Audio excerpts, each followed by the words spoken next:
తెలంగాణ రాష్ట్ర ప్రభుత్వము ప్రియతమ ముఖ్యమంత్రి వర్యులు ప్రతిష్టాత్మకంగా తీసుకున్నటువంటి 2 లక్షల రైతు రుణమాఫీ గురించి ఎన్నికల్లో గతంలో ఇచ్చినటువంటి హామీ ప్రకారము వచ్చిన 8 నెలల్లోనే ఈ రాష్ట్రము బీఆర్ఎస్ పార్టీ అప్పులపాలు చేసినప్పటికీ కూడా 2 లక్షల రైతు రుణమాఫీ 40 లక్షల మంది రైతులకు 31,000 కోట్ల రూపాయల ధనాన్ని ఖచ్చితంగా మేము ఈ రుణమాఫీ చేస్తామని బడ్జెట్ లో పెట్టి ఆగస్టు 15 లోపు రుణమాఫీ చేసినటువంటి ఈ దేశంలో ఎవరైనా ఉన్నారంటే ఏకైక ముఖ్యమంత్రి కేవలం అది రేవంత్ రెడ్డి గారు కాంగ్రెస్ పార్టీ వల్లనే అయ్యింది.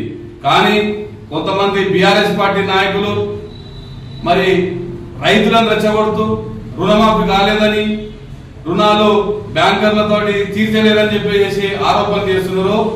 ఎవరైతే రైతులకు రుణమాఫీ కాలేదో దీనికి పూర్తి బాధ్యులు బీఆర్ఎస్ నాయకులు, గత బీఆర్ఎస్ ప్రభుత్వమే.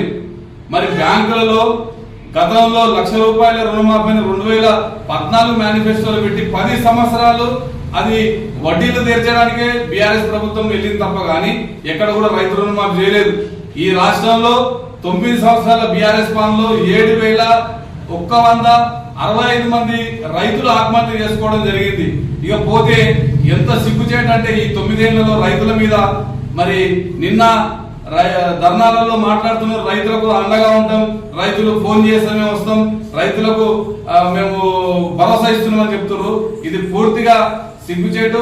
ఎందుకంటే 9 సంవత్సరాల్లో రైతులకు బేడీ లేచినటువంటి ప్రభుత్వం ఏదైనా ఉందంటే ఈ దేశంలో మరి బీఆర్ఎస్ కేసీఆర్ ప్రభుత్వం. అట్లాగే రైతులకు ఉచితంగా యూరియా ఇస్తున్నాడు, ఉచితంగా ఎరువులు ఇస్తున్నాడు. మేము మొక్కలు కొనమని చెప్పిండు, మొక్కజొన్న వేయొద్దన్నాడు, వరి వేయొద్దని చెప్పిండు కేసీఆర్. మరి ఇదే ఎర్రబల్లి దయాకర్ రావు రుణమాఫీ గురించి అడిగితే జైల్లో లేని రైతులని చెప్పిండు.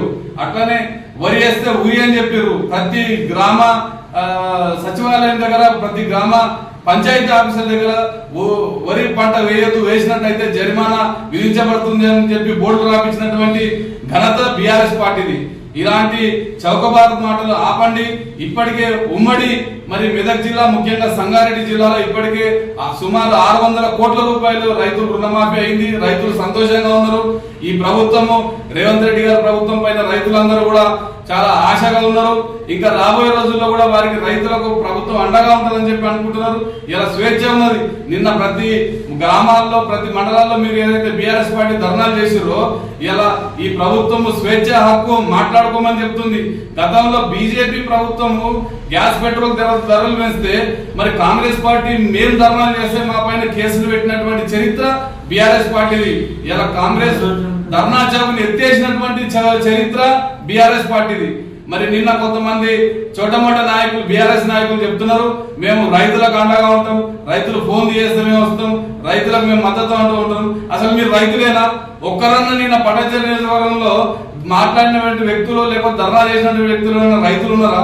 మొత్తము సూటు బూటు వేసుకొని ధర్నా చేసినటువంటి వాళ్ళు వీళ్ళు రైతులు అవుతారా? గతంలో రైతులను బేడీలేసి రైతులను జైల్లో పంపిన చరిత్ర ఈ బీఆర్ఎస్ ప్రభుత్వాన్ని, బీఆర్ఎస్ లో గత ప్రభుత్వాన్ని. ఇప్పటికైనా కాంగ్రెస్ ప్రభుత్వం పైన అందరికి ఆశగా ఉంది.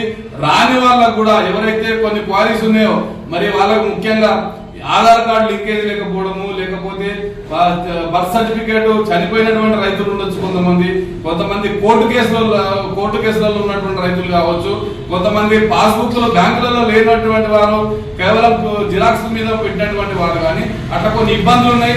అవన్నిటిని కూడా అధిగమిస్తారు. ఈ ఖచ్చితంగా 100% 2 లక్షల రుణమాఫీ అవుతుందని చెప్పేసి కాంగ్రెస్ పార్టీ తరఫున మేము తెలియజేస్తున్నాం.